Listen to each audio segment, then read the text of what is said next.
Anna Brand is at the White House for us, and Paul Rieckhoff is here with me in New York. Paul, of course, the host of the Independent Americans podcast, wherever you get your podcasts. Every day of the week, right? The Independent Americans podcast. It is. There's a lot to talk about. You think? Yeah. So the president's main point, Hannah went through some of this, the strait's going to be open. Nobody's going to control it. They actually threatened to blow up Oman at one point if they get out of line. So we had that, but we're still not there. So how did we get there?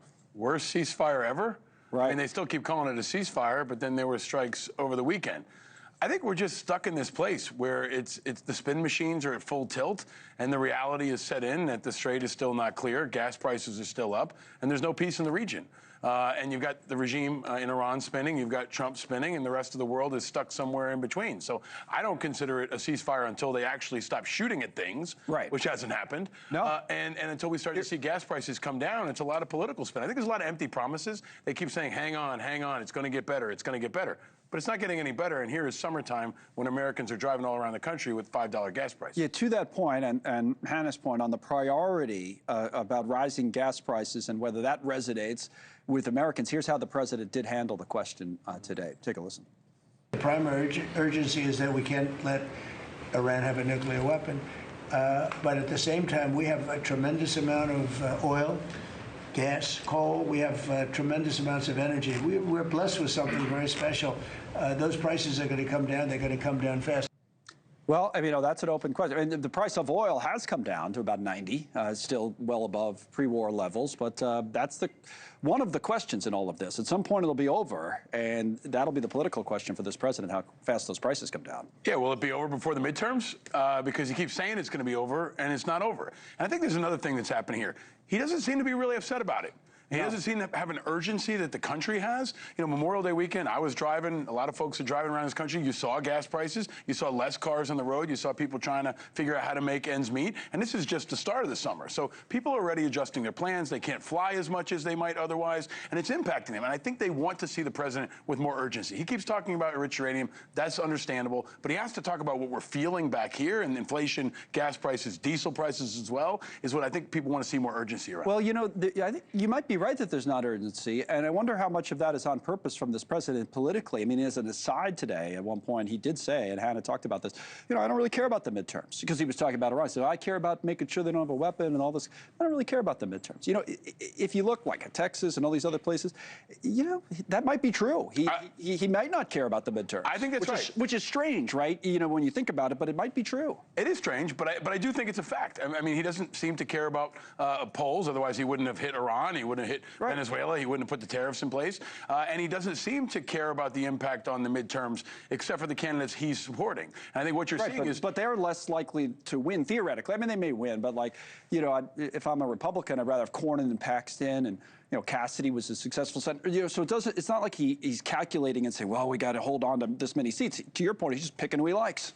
Yeah, and I think he doesn't really care what Congress says. Right. You know, even if it changes over, I think he's still going to go all gas and no brakes. I mean, if Congress changes over, can they stop the war in Iran? I doubt it. Can they reverse the tariffs? Maybe. Can they stop him from hitting Cuba? Probably not. I think he's going to keep going and look at them in the rearview mirror and challenge them to stop him. And I think he's on a roll. I mean, Texas last night is another example of a win. You know, Louisiana, Indiana.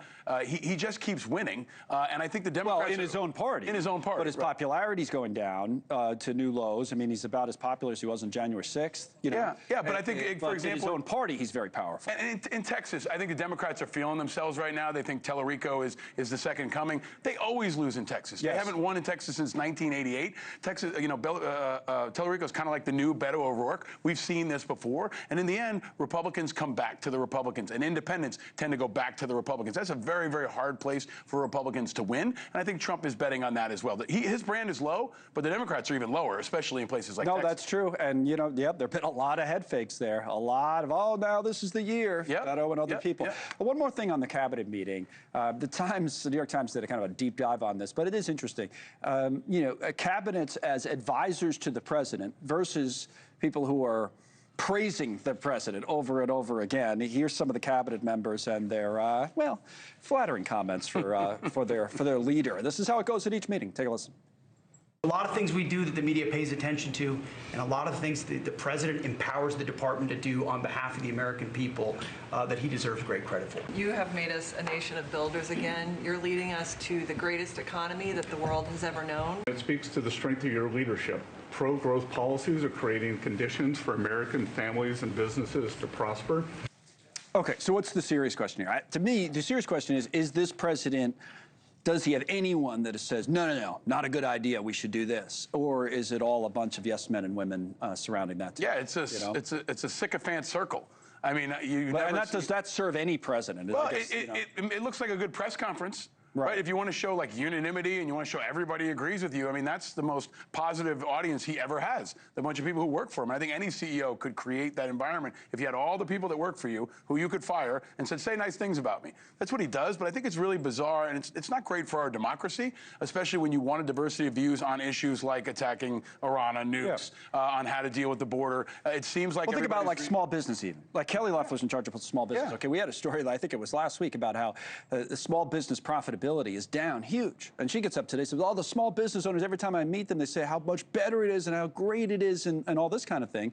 When we know the numbers, and small business owners, I think, would tell you this if you talk to them, a lot of them, that it's not as great as that, you know, and if that's all the president's hearing, is it serving him? I think it's serving his ego and it's serving his agenda, but I don't think it's necessarily serving the American people. And what I do think it's doing is distancing himself further from the American people. And people are very concerned about corruption. They're worried about insider trading. They're worried about people making bets on the poly market on when we hit Iran. And when you see a bunch of people who seem exactly on the same page and exactly on his team, it compounds that. And these don't look like a bunch of people who are concerned about gas prices. They don't look like a bunch of people who know what it's like to buy a gallon of milk. Yeah. I think that is going to really hurt other Republicans, especially in congressional races, where his brand is still going to be hovering over, and they're not going to have him personally necessarily to lean in and push in a lot of money. Yeah, it's just an interesting dynamic, and we see it in every single cabinet meeting. All right, one other thing before you go, different subject. Talked a lot about Iran. You even mentioned how Cuba might be next, but Ukraine.